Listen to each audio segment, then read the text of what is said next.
কাছের কারো মৃত্যু সংবাদ যে কেমন লাগে এটা কোনো ব্যাখ্যা করে বলা যায় না। আমরা খুঁজে বেড়াবো একজন অঞ্জনা রহমানকে, কিন্তু তাকে আর পাবো না। ওনার চিকিৎসাটা নিয়ে এত অবহেলাটা কেন হইল? অঞ্জনা ম্যাডামকে যেন বেহেশতের সর্বোচ্চ স্থানে তাকে যেন আল্লাহ পাক রাখে। সুন্দর করে হেসে যে কথা বলা কাছে না, এটাই আসলে আমাদের চোখে ভেসে থাকবে। উনি শুধু বাংলাদেশের সুপারস্টার নায়িকা না, উনি একজন ভালো মনের মানুষ। অঞ্জনার সাথে আমার লাস্টে দেখা হলো নায়িকা মুক্তির বার্থডেতে দেখা হওয়ার পরে আইসে জড়াই ধরলো, আমিও জড়াই ধরলাম।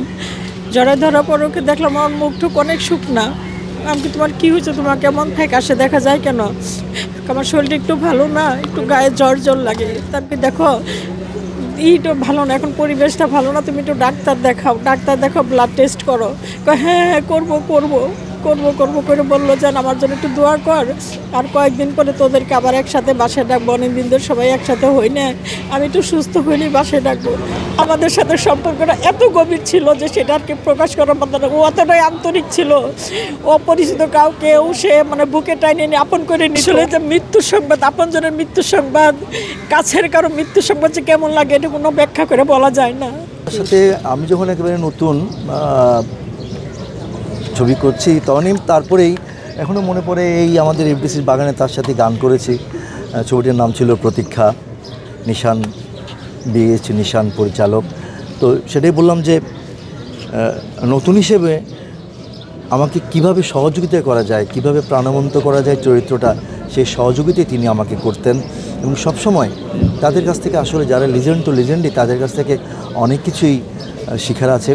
উনি খুব নিজেকে মেনটেন করতে পারতেন। এই মেনটেন করার ব্যাপারটা আমি অনেকটা ওনার কাছ থেকে শিখেছি, যে মেনটেন করাটা আমাদের শিল্পীদের জন্য খুবই প্রয়োজন। তো আজকে মনে হয় যারা নতুন আর্টিস্ট তারা তাকে খুব মিস করবে, যে এইভাবে আদর দিয়ে কেউ কখনো আর কিছু তাকে শেখাতে আসবে না। কীভাবে মানুষকে আপন করে নিতে হয় সেটাও মনে হয় এখন আর অনেকেই ভুলে যাবে, কিংবা সেভাবে তাদের কাছেও আসবে না। এটা আমাদেরকে যন্ত্রণা দেবে। আমরা খুঁজে বেড়াবো একজন অঞ্জনা রহমানকে, কিন্তু তাকে আর পাবো না। এটা সবচেয়ে বড় শক্তি। ওনার সাথে আমার শেষ দেখা হয় আমার জন্মদিনে, উনি অনেক আনন্দ করেছিলেন সেখানে। আর ওনার সাথে আমার শেষ কথা হয় আমার জন্মদিনের 4-5 দিন পরে। তখন ওনার একটু জ্বর ছিল। উনি বললেন যে ওনার রাতের বেলা জ্বর আসে, দিনে আবার একটু সুস্থ থাকেন, ভালো থাকেন, এটাই উনি বলেছিলেন। আমার কষ্টটা একটা জায়গাতেই, যে ওনার চিকিৎসাটা নিয়ে এত অবহেলাটা কেন হয়? উনি ব্রেন স্ট্রোকের পরে বিছানাতে পড়েছিলেন 5-6 দিন। ওখানেই বাথরুম ওখানেই করতেন, বিছানাতেই। তারপরেও ওনাকে হসপিটালে নিয়ে আসা হইল না। আমার কাছে এটা খুব আশ্চর্য মনে হইলো যে কারণটা কি, তারপরে এটা গোপন রাখা হইলো কেন? সুন্দর করে হেসে যে কথা বলা কাছে না, এটাই আসলে আমাদের চোখে ভেসে থাকবে। শুধু আমি একটা কথাই বলবো যে তিনি অসাধারণ অভিনয় করতেন। তিনি আমাদের জাতীয় পুরস্কার পেয়েছেন কয়েকবারই, এবং বিভিন্ন সেগমেন্টেও তিনি বাসচাষ থেকে শুরু করে কতগুলো পুরস্কার পেয়েছেন। এবং সদা হাস্যময়ী এই মানুষটি, আমি শুধু একটা কথা বারবারই বলতে চাই, যারা অসুস্থ হবে বা হয়তো আমরা অনেক সময় নেগলেক্ট করি, যে আমরা হয়তো ভাবি যে আচ্ছা জ্বর তো কিছু হবে না, এই হয়ে যাবে। আমি কালকে ডক্টরের সাথে অনেকক্ষণ কথা বলেছি, তিনি বলেছেন যে অনেক পরে তাকে আনা হয়েছে, তখন অলরেডি সব শেষ। এবং জ্বর কাশি, আমি সবাইকে বলবো যারা আছেন, ভাই জীবন একটা, আমরা আসলে বাঁচতে চাই এত সুন্দর এই পৃথিবীতে। কেউ অসুস্থ হলে ডাক্তারকে দেখান, ফ্যামিলিকে হেল্প করেন। গতকাল রাতে যখন আমি শুনতে পাইলাম যে আপু না ফেরার দেশে চলে গেছে, আমি আর ঘরে থাকতে পারিনি। রাত 2:30 বাজে চলে আসছি ঢাকা পিজি হাসপাতালে। তো ওইখান থেকে আপুর কাছে তো আমি অনেক ঋণী। চিন্তা ভাবনা করলাম যে আমি কিছুটা হলেও যদি ঋণ শোধ করতে পারি তার গায়ের পরিশ্রম দিয়ে, সেই কালকে রাত থেকে এই পর্যন্ত আমি আসি, লাশের গাড়ির সাথেই আসছি।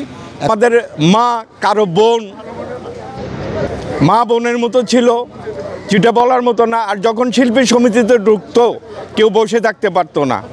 আমাদের সমিতির ভিতরে এবং বাইরে বলতো যাই স্ট্যান্ড আপ, দ্বারা কেউ বসে থাকতে পারতো না। সে একজন গার্জিয়ান ছিল, সবাই দাঁড়ায়। আবার তার ভিতরে একটা ছিল যে সিনিয়রকে সম্মান যদি না দেস, তোরা যখন সিনিয়র হবি তখন তোরা সম্মান পাবি না। আমাদের সঙ্গে ভালো একটা সম্পর্ক ছিল। আল্লাহ পাক অঞ্জনা ম্যাডামকে যেন বেহেশতের সর্বোচ্চ স্থানে তাকে যেন আল্লাহ পাক রাখে। আমাকে ডাইভিং চোখে দেখে নাই, আপুর ফ্যামিলি মেম্বার হিসাবে ছিলাম। আপুর ছেলের মতন আমাকে খুব আদর স্নেহ করতেন। আসলে আপুর স্মৃতি হিসাবে কোনটা থেকে কোনটা শুরু করব আমি বলে বুঝাতে পারবো না। আপুর এত ভালোবাসা পাইছি আমি। আপেলে আপু গল্প করতো যে আসলে আমার কীরকম লাগে দেখে তো সুন্দর লাগে কিনা, আর সবাই আমাকে কেমন কয়, আমি কই না সবাই আপনাকে প্রশংসা করে, আপনি যেই দেশে পড়েন না কেন আপনাকে খুব সুন্দর লাগে। আপু সবসময় বলতেন যে আমার সাজাটা কেমন হয়েছে বা আমাকে কেমন লাগতো। ব্যাপারে আর কি বলবো, বলার কোনো ভাষা নেই। অত্যন্ত ভালো মনের একজন মানুষ উনি শুধু বাংলাদেশের সুপারস্টার নায়িকা না, উনি একজন ভালো মনের মানুষ। উনি আমাদের যারা আমরা ছোট শিল্পী, যারা নৃত্যশিল্পী, তাদেরকে খুব পছন্দ করতো, ছেলে মেয়েদেরকে সব সময় খোঁজ খবর নিত, আপদে বিপদে সবসময় খোঁজ খবর নিত। আর আমার সাথে তার একটা ফ্যামিলিগত সম্পর্ক ছিল, সেটা ইন্ডাস্ট্রির সবাই জানে, অনেকেই জানে। আর আপা খুব ভালো মনের একজন মানুষ। আপা যে আমাদের মাঝ থেকে চলে যাবে, যে এটা আমার এখনও বিশ্বাস হচ্ছে না যে আপা আমাদের মাঝে নেই।